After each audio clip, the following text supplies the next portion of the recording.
जय हिंद। नमस्कार दोस्तों, कैसे हैं आप सभी। स्वागत आप सभी का आज इस वीडियो में। अपने बात कर रहे हैं राजस्थान में एक ऐसा मुद्दा जो चल रहा है, जो सियासी गलियारों के अंदर काफ़ी ज़्यादा माहौल के अंदर बना हुआ है।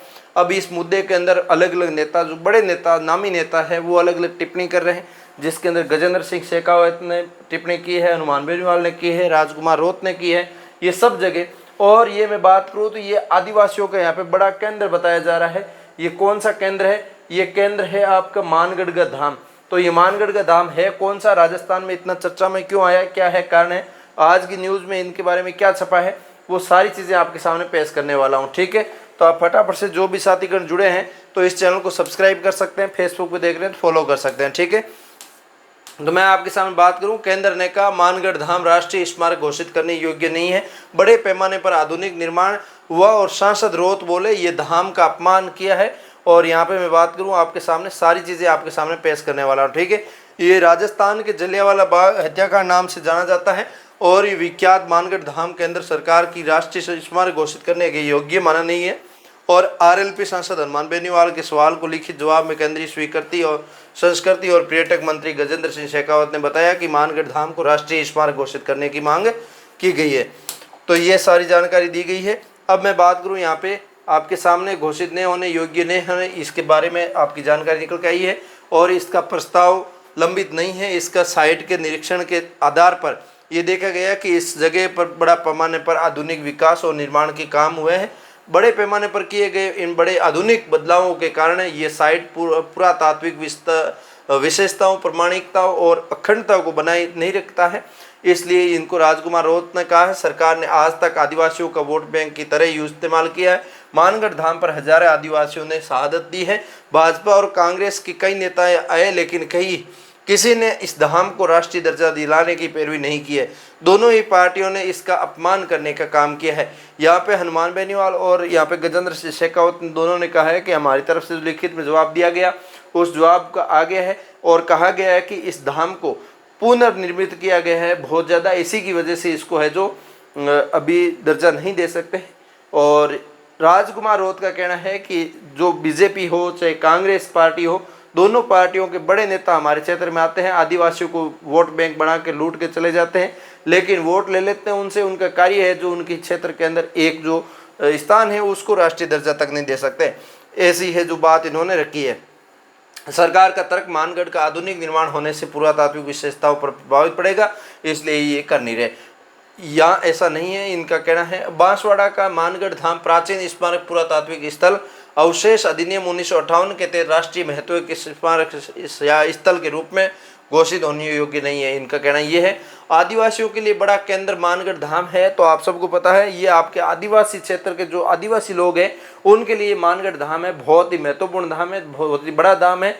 यहाँ पे लोग विजिट करते हैं, बहुत ही एक प्रभावशाली देखने वाला धाम है आपके सामने। ठीक है, मानगढ़ धाम राजस्थान, एमपी और गुजरात के आदिवासियों के लिए आस्था का केंद्र है। इस स्थल पर आदिवासियों की भावनाएं जुड़ी है। हर साल यहाँ बड़ा आयोजन होता है और तीनों राज्यों के आदिवासी जुड़ते हैं। मानगढ़ धाम के राष्ट्रीय स्मारक घोषित करने की मांग लंबे समय से की जा रही थी। अब केंद्र सरकार की राष्ट्रीय स्मारक घोषित योग्य करने का इनकार कर दिया है और केंद्र के इस जवाब के सियासी प्रभावों को लेकर अटकलें लगाना शुरू कर दी है।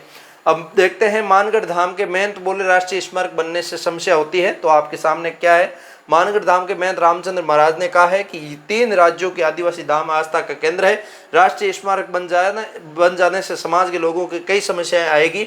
और मैं बात करूं तो यहाँ पे राष्ट्रीय स्मारक प्राधिकरण 2022 कर चुका था राष्ट्रीय स्मारक के दर्जे की सिफारिश, लेकिन हुआ नहीं था। ठीक है, राष्ट्रीय स्मारक प्राधिकरण जो आपके NMA जो है, तत्कालिक अध्यक्ष तरुण विजय ने 6 जुलाई 2022 को मानगढ़ पहाड़ी को राष्ट्रीय स्मारक घोषित करने की सिफारिश करते हुए रिपोर्ट दी थी। तत्कालिक कला संस्कृति राज्य मंत्री अर्जुन राम मेघवाल की रिपोर्ट सौंपी थी और रिपोर्ट में मानगढ़ पहाड़ी के बारे में प्रासंगिक विवरण और राष्ट्रीय स्मारक प्राधिकरण की सिफारिशें की गई थी। और यहाँ पे मैं बात करूँ तो यहाँ पे जो मानगढ़ धाम है ये आपके बांसवाड़ा के अंदर है, बांसवाड़ा से इतना दूर है। आप देख सकते हो मानगढ़ धाम बहुत ही बेहतरीन और बहुत ही सुंदर धाम है, आपके सामने है।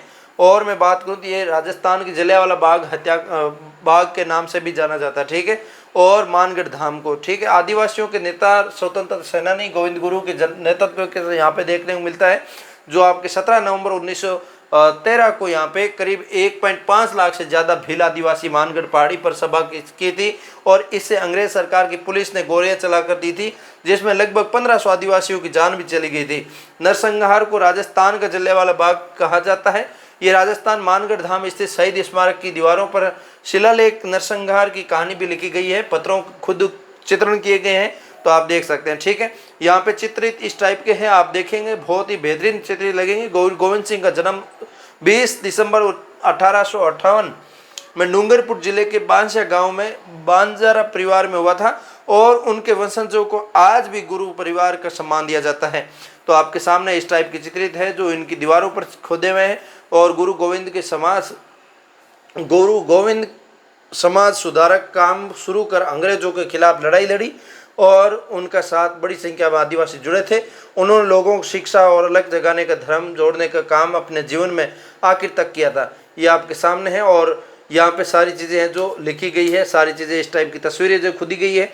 तो इनके बारे में आपका क्या कहना है? ये जो इस धाम के बारे में, मानगढ़ धाम के बारे में मैंने सारा विवरण आपको दिया है।